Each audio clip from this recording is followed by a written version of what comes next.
ka makakatikim ng vegan longganisa.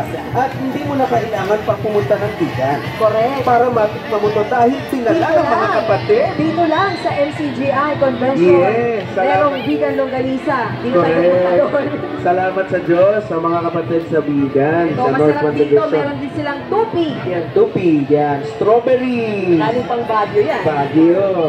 Lemons. Wow. Puto kalasyaw. Bagnet. Cornic. At syempre, lechon. Okay, pero paalala lang po mga kapatid, kailangan balanse pa rin sa pagkain. No? Opo, napakaraming. Parang lahat po ng food dito, pagpasok mo pa lang, puro lechon na. Hinay-hinay lang po, no, sa pagkain ng lechon at baka... Ay, salamat po sa Diyos. Ito lang, ito. Joke lang po. Mamaya, mamimigay po sila na iba pa. Pero, tuloy-tuloy po tayo. Doon naman po sa Quezon, Marinduque. Yan. Ito, natikman ko na ito. Pansit kapag. Ang sarap po nito, pansit kapag. Doon sa dahon ng saging. Tapos, hakab-habi mo talaga. No? Kaya pansit habab. Okay, sige. So, marami po tayong pagkain nakahanda ngayon mula sa iba't ibang divisyon. At sa tingin ko, kahit marami ang naritong mga kapatid at ating mga panauwi, sapat po yan. Ipagpaon na po natin yung ating mga kapatid at yung ating mga bisita. Brother Matthew. Opo. Yan. At sana po mag-enjoy tayong lahat ngayong araw na ito, mga kapatid, at maramdaman natin yung pag-iibigan at pagtitinginan. Yan. At paramdam po natin, lalo na sa mga ating natutunan. Aral. Ipakita natin sa gawa ang pag-ibig na itinurong sa ating mga kapatid. Yes. Welcome po kayo dito sa mga kababayan po natin. At ngayon, i-turn over na po natin. Back to you. Back to you, Brother Maki. Oo, back to me dahil eto na nga, gusto ko mong mag-share pa po sa inyo ng mga delicacies na pwede nating matikman. Pat ba yun? Tapos, Oo, tama. sige, parang sarap mag-ikot po ngayong araw. Correct, makakapag-ikot para tayo, ma-discover natin ang mga delicacies na yan. Alright. Sige, yan, ready na yata ang ating Brad mo, Sis Leslie, back to you. Kamusta po dyan?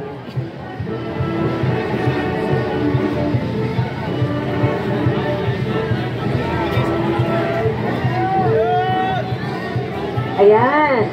So, ang kaligayahan na magkita-kita ulit tayo, makapag-participate dito sa Fiesta ng Diyos. Hello po mga kapatid. Ito na po mga kapatid. Ayan o. Diba? Mula naramdaman natin yung presensya ng mga kapatid sa Estados Unidos. Oo, it's a huge effort, no, na mag-travel pa po sila all the way from US. Yes. Salamat sa Diyos. Pwede na po bang From Canada din. From Canada, opo. USA and Canada. Hello po mga kapatid. Hindi po namin kayo makakalimutan. Yan, mga taga-US, mga taga-Canada. Talatang mga taga-US, di mo namumulong. Nalibago po ba kayo, mga kapatid? Naka-adjust na po ba kayo sa body clock ninyo, mga kapatid? Hindi ba rin?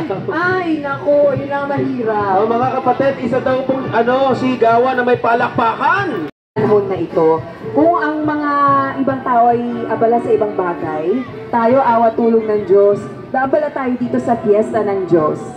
Yeah, ang ganda na sinabi mo ngayon, Sis Rose, na parang mas mararamdaman mo yung iba talaga yung kaligayahan na magkakasama, magkakapatid, ano? Talagang damang-dama mo yung saya, pag-iibigan sa isa't isa.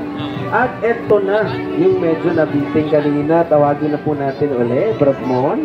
And Sister Leslie, ready na ba kayo dyan?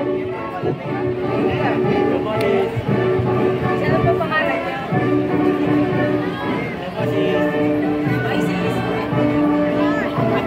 At ngayon mga kapatid, sama-sama nating awitin ang Kristiyano ako, Kristiyano tayo!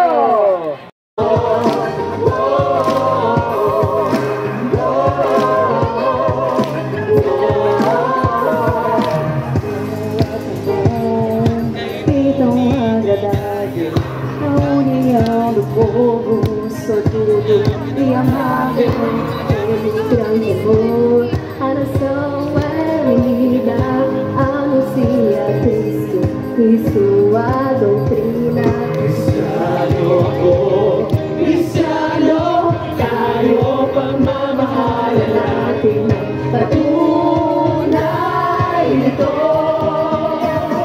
Ang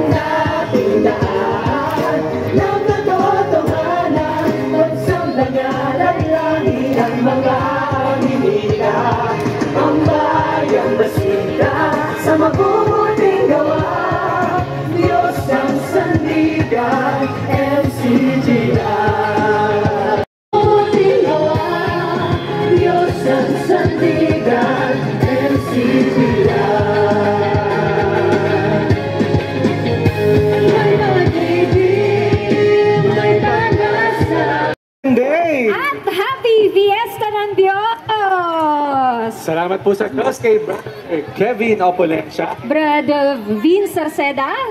Darlene Concepcion. At meron tayong representatives from Brazil.